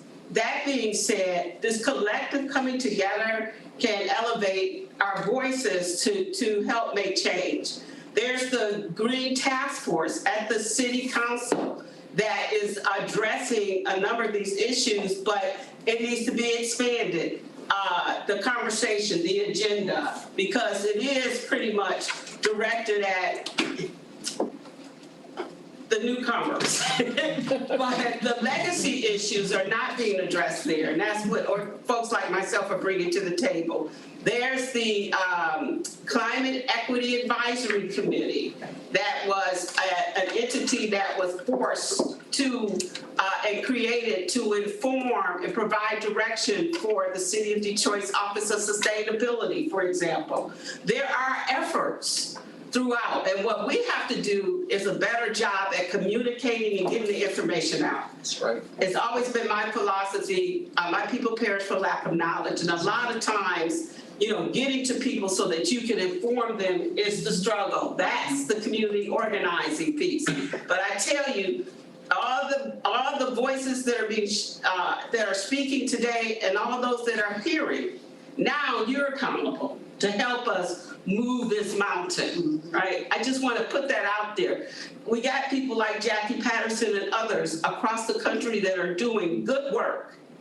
And yeah, we have a lot of things as a community, as a people, that we're confronted with. But what I do know is we're resilient people. That's right. We're resilient people. Pam and I was part of a delegation that went to Houston following Katrina. And we saw firsthand the resiliency of our people. That's the DNA that survived the Middle Passage. We carry that DNA. And so until there is true justice in our communities, we have to do the work of making certain that happens. So, Otis, you were asking about Dominique, you're talking about Donnell. I'm still here in the fight. Still here, and still building an army. I'm gonna get off my soapbox, but I just really want you to understand it ain't over.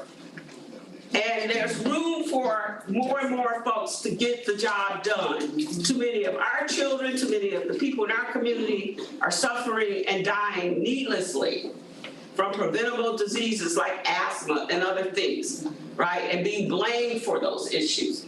It's deep, it's systemic, it is policy in this country. But baby, we have survived worse than this. Look at us, right?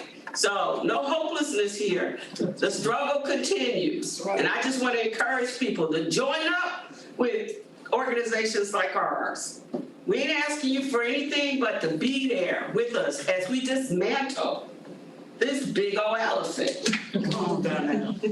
Hello. Hello. Hi. Hi, y'all out there. Hi, y'all.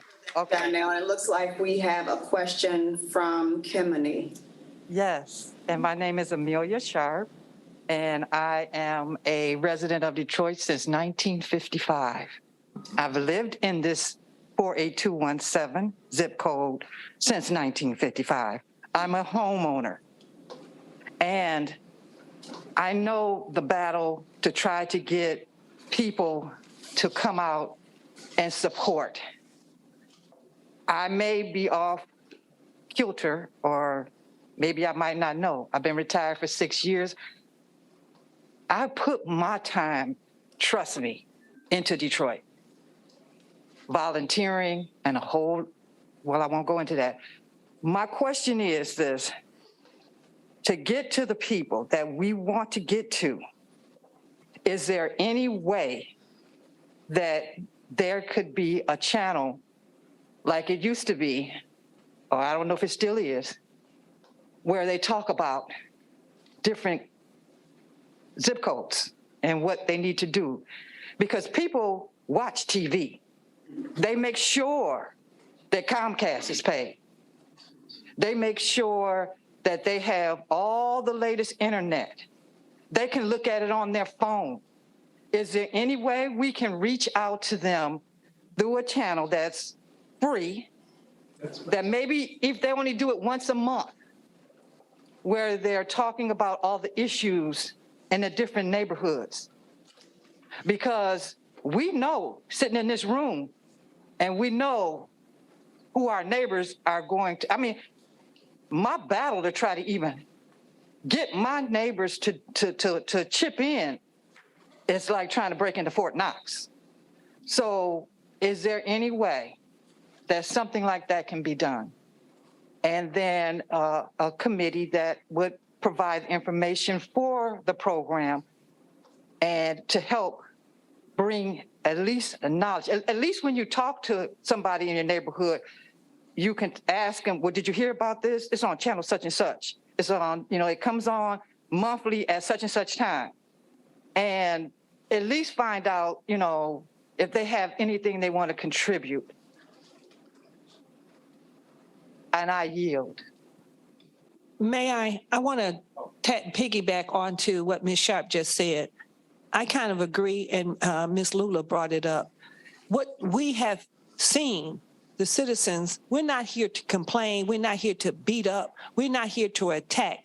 We're just asking for equity and justice, that our tax dollars be used to make us whole, to help us to be more resilient.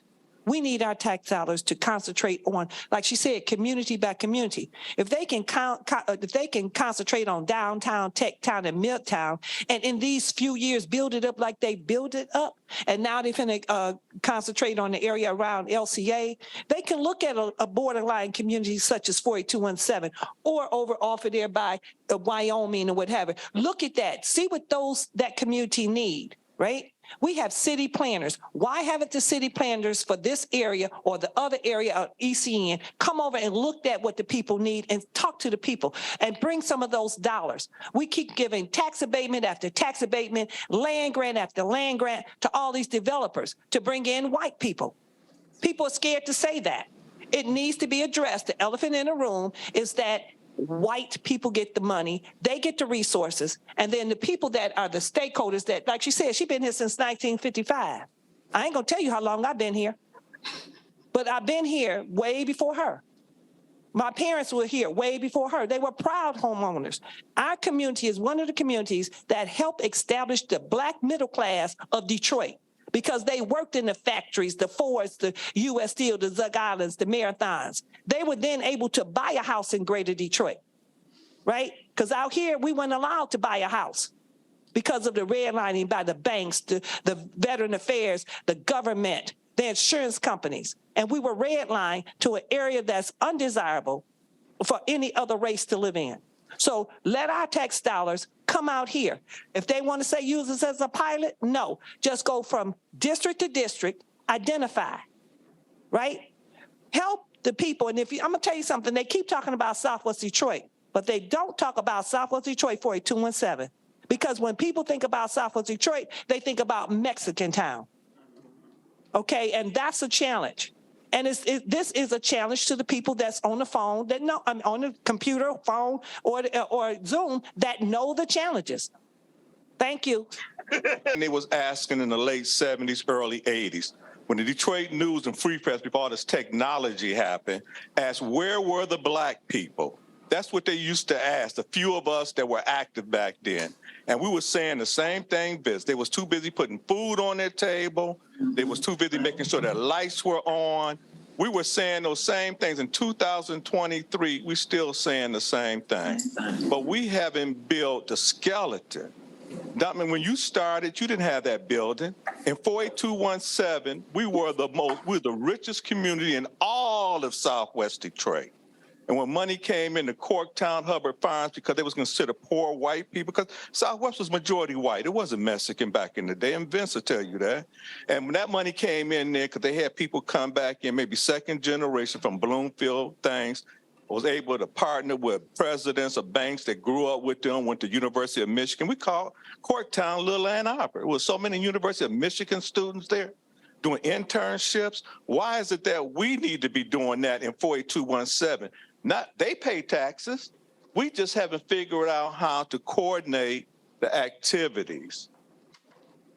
Thank you, that's Mayor Mathis there. Thank you, Mayor Mathis. So maybe Lula has one. Yeah, so I want to call on Lula. I'm also looking at the time and want to make sure that we talk about, so I've had some closing statements from Donnell, AKA Dominated, and sort of push us to next steps. But Lula, please. My head keeps going back to fixing the voter apathy.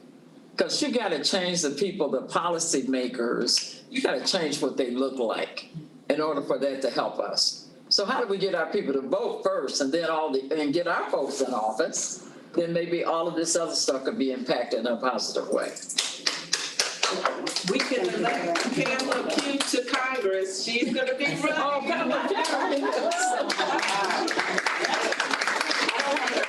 I'm a 501c3.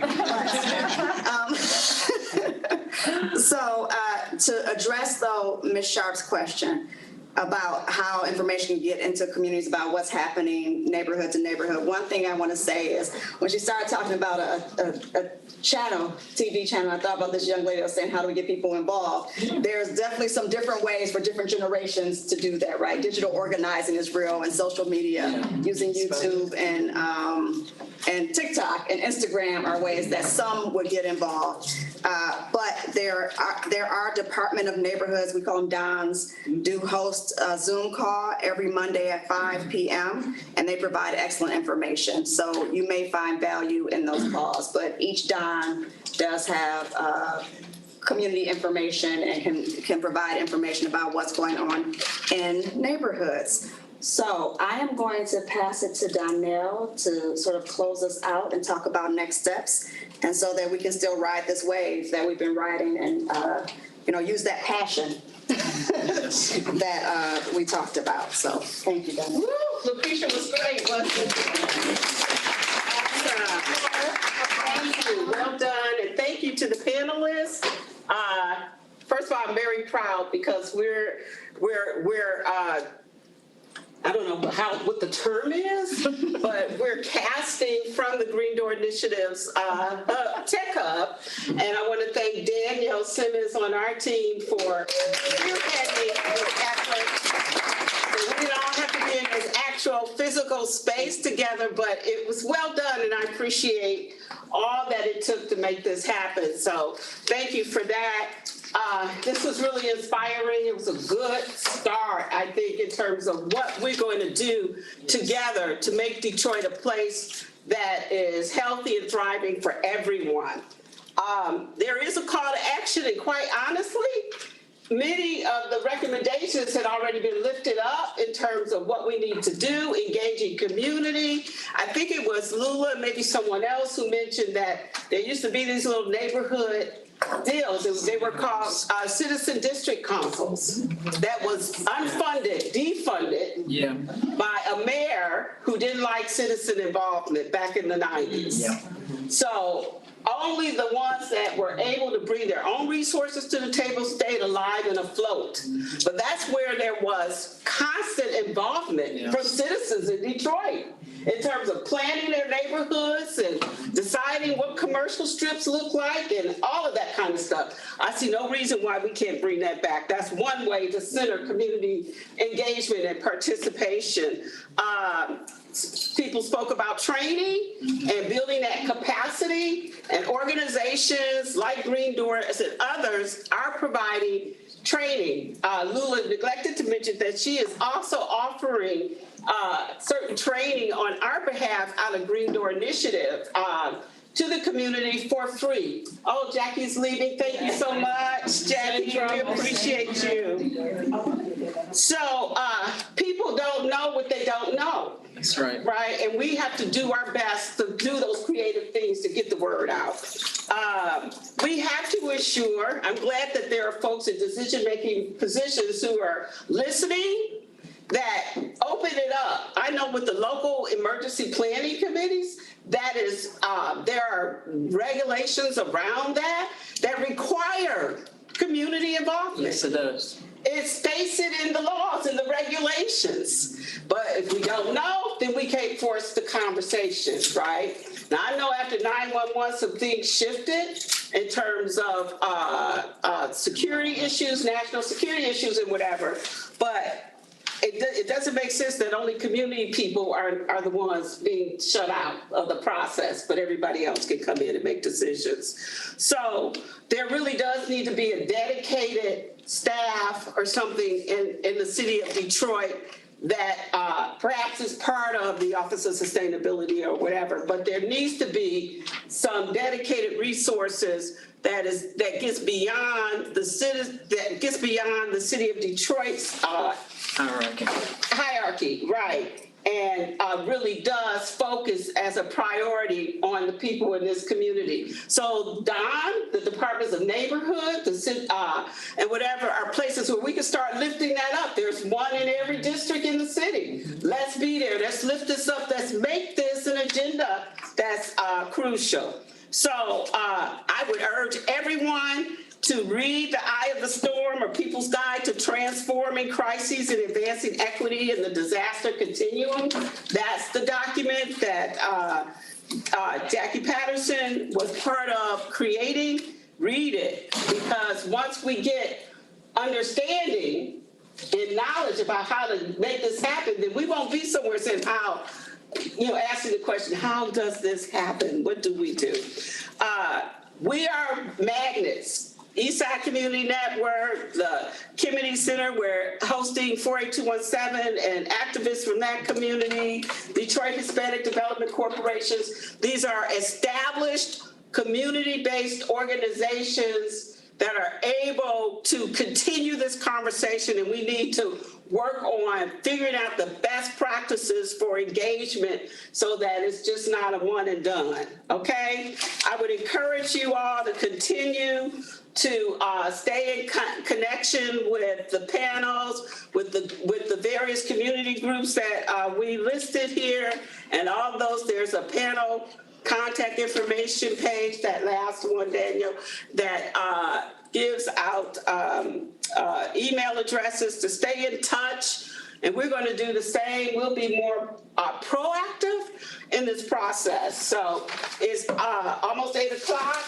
That's when we said we would get done. Again, I just want to thank everyone. I want to acknowledge all of our partners. I want to thank M-LEEaD, the University of Michigan, CAFE, School of Public Health, and everyone for helping us make this an effort that is going to take Detroit to the next level. Have a good night. God bless you. Thanks,